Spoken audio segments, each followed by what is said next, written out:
I'm Luis Rodriguez, and let's queer up trans rights. Judge blocks DOJ demand for trans kids' medical records in major privacy win. A federal court has delivered a major victory for trans youth and their families. U.S. District Court Judge Mark A. Kearney has blocked the Department of Justice from obtaining private medical records of children who sought gender-affirming care at the Children's Hospital of Philadelphia. The DOJ had issued sweeping subpoenas in June to 20 providers nationwide, demanding Social Security numbers, home addresses, emails, and detailed treatment information for trans youth. It also sought employee communications and records dating back to 2020. The hospital sued and won. Kearney ruled that, quote, even if this private information could be relevant, the heightened privacy interest of children and their families substantially outweighs the department's need to know, unquote. He called the requested records the highest end of the intimate and personal spectrum that includes deeply personal disclosures by children about their bodies, sexuality, trauma, and consent discussions. The judge said he was not persuaded in the least by the DOJ's justification. Children's Hospital of Philadelphia's clinic, one of the nation's largest for trans and non-binary youth, stands protected, at least for now, against what advocates say is a broader federal effort to end gender-affirming care.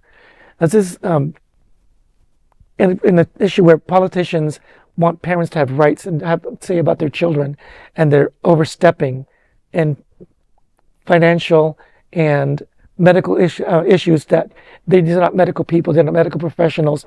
What do they need this information for? Why are they coming after? And there was nothing in court for them requiring them to have this information. There were no lawsuits. Why are they pursuing this information when they don't need it? Exactly. I've long called it the Department of Injustice, regardless of which party's in power, just the way the long history of it's acted.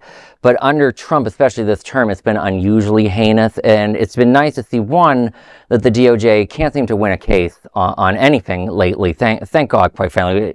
Yeah, we saw in D.C. A man threw a ham sandwich or something at a police officer, and the DOJ tried to indict against him. They couldn't indict a ham sandwich, for pity's sake. They tried to go after James Comey. They got thrown out. They tried to go after the Attorney General of New York, got thrown out. So I'm glad to see the DOJ has a great track record of going nowhere fast. But like, this is scary. Like, they want to know about trans kids. This is a witch hunt. I'm glad that the hospital didn't like just hand the records over and then let people sue over it afterwards, because we sometimes see big organizations just hand the data over, not sure what to do. So I'm glad that we saw that not happen in this case. But like, this is terrifying. These are all underage children. They're all under 18. They're still under their parents' care, and they're trying to supersede the parents' care, the parents' information. Yeah. Minors are not. Medical records are not something you get to just pass around willy-nilly. No. And it is very horrifying to see the government try to get that data. They're not, you can almost never get it. Like, I'm not a lawyer, but even I knew just at the beginning of reading this case, like, you have to have an extraordinarily good reason as the government to get access to those sorts of records. And I'm glad the judge didn't do that in this case. That was good news. Yeah.